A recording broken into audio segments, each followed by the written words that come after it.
För jag blir lite överraskad över att de faktiskt kör där. Vi har en cyklist och en gående som är precis på väg ut på övergångsstället och cykelöverfarten. Tar Ella en liten, ska man kalla för en genväg och går ut över den här heldragna linjen för att passera fordonet bakom. Fullt fokuserad på trafiken på körbanan och han missar cyklisten som kommer ifrån höger så jag är tvungen att ingripa. Jag trycker på bromsen. För risk...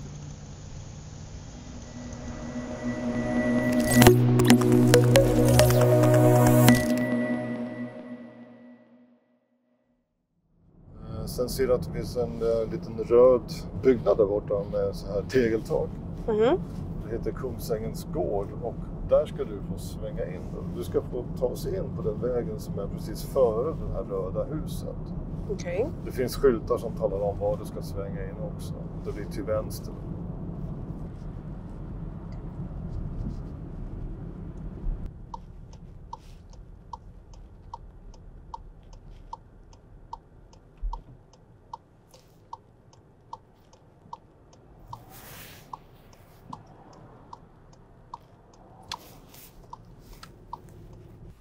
Ja, då är vi framme vid något som heter Kungsängens gård där Louise ska svänga vänster in från den här landsvägsliknande vägen. Och initialt så tycker jag att hon gör det bra. Hon har koll på att det är ingen trafik bakom. Hon lägger sig stilla och väntar men så tappar hon tålamodet. Och jag reagerar i situationen här med ett litet oj. För jag blir lite överraskad över att de faktiskt kör där. Vi har en cyklist och en gående som är precis på väg ut på övergångsstället och cykelöverfarten. Och det hon måste göra då för att ha god marginal till dem, det är att dels köra på fel sida av vägen, alltså lite över på vänster sida. Och hon kan inte heller stanna för dem, därför att om hon stannar då står de mitt i körbanan för den här skåpbilen som kommer emot oss, som ska i motsatt riktning. Så här blir jag lite överraskad faktiskt på hur Louise beter sig. Men jag fortsätter och ger henne en ny uppgift lite längre fram. Hon ska få göra en backning här och jag tar med mig den här situationen i min bedömning av hennes körning. Ja, nu är det så.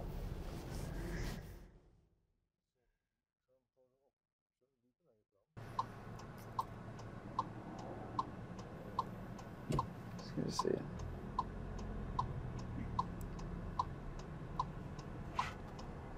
På cyklisten.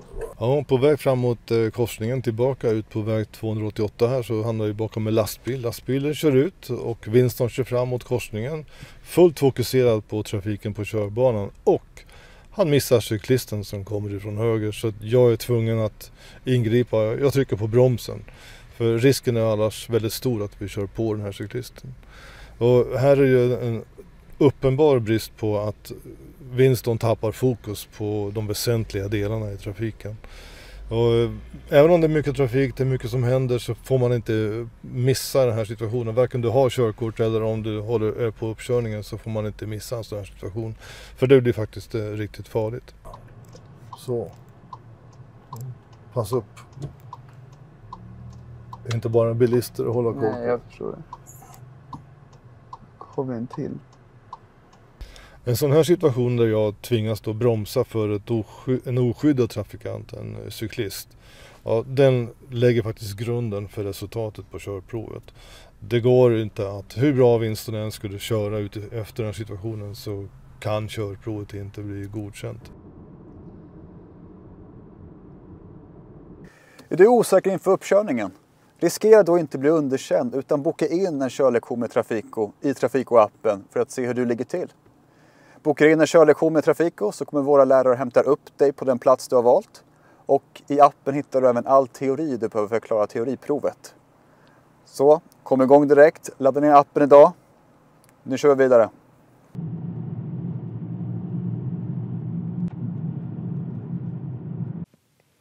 Ja, nu har vi lämnat landsortsmiljön. Vi kommer in i lite mer stadsmiljö igen. Hastigheten går från 80 till 60 till 40.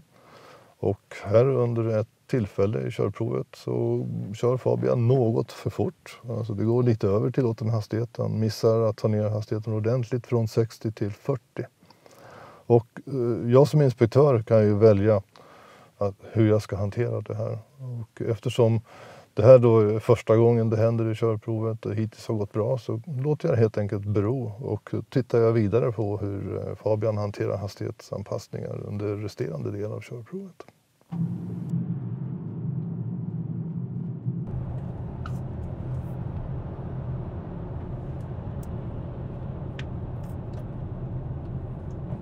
Ja, nu närmar vi oss avfarten mot väg 288 Östhammar. Och när vi kommer fram så här så vill jag ju se hur Ella planerar sin körning, hur hon tänker i relation till de andra som är ute på vägen också. Ett ganska vanligt misstag generellt skulle jag säga, det är att tänka på vikten av att ge tecken, använda blinkers även vid körfältsbyte på motorvägen, alltså inför avfarten.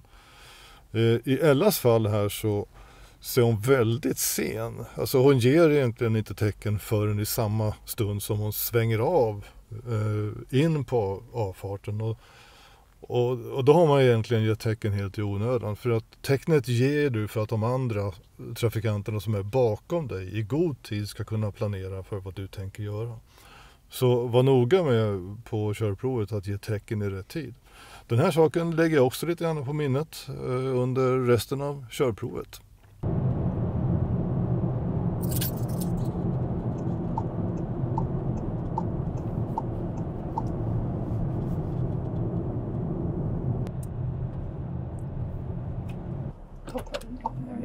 Svänger vi om så här. Så då är vi nere på avfarten på väg mot cirkulationen mot fortsatt resa mot Östhammar, väg 288. Det är rätt så mycket trafik så att det bygger på lite grann, vilket gör att vi kommer inte fram egentligen här. Det är trångt och Ella bör vänta lite grann med att fortsätta framåt tills trafiken rullar på. Istället så tar Ella en liten, ska man kalla för en genväg och går ut över den här heldragna linjen för att passera fordonet bakom. Och även om den här linjen nu är lite skrafferad eller vad man ska kalla det för, så är det ändå en heldragen linje och det är ju faktiskt förbjudet att korsa en heldragen linje med något hjul på fordonet. Men jag är inte redo att fatta beslut än riktigt hur Ellas körning kommer att bli. Det här läggs till så att säga i minnesbalken tillsammans med det positiva som hon har gjort och vi fortsätter vår resa i riktning mot Östhammar. Det är ju trots allt tvåfilig.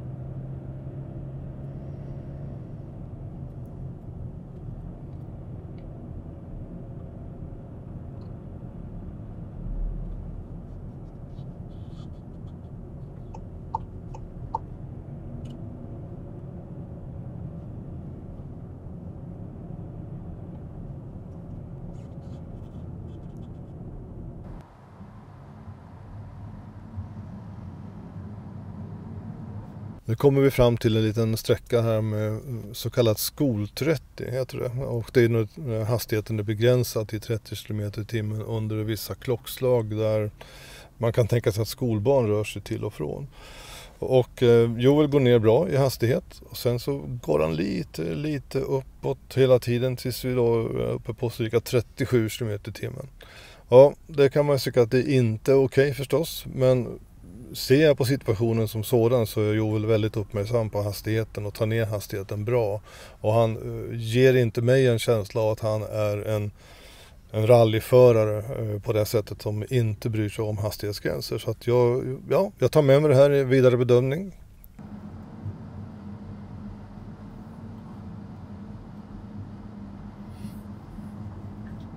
Då kanske du kan få dig en hamburgare också. Ja, jag tror det är en del av dealen. Det är så kanske, ja. Ja, precis.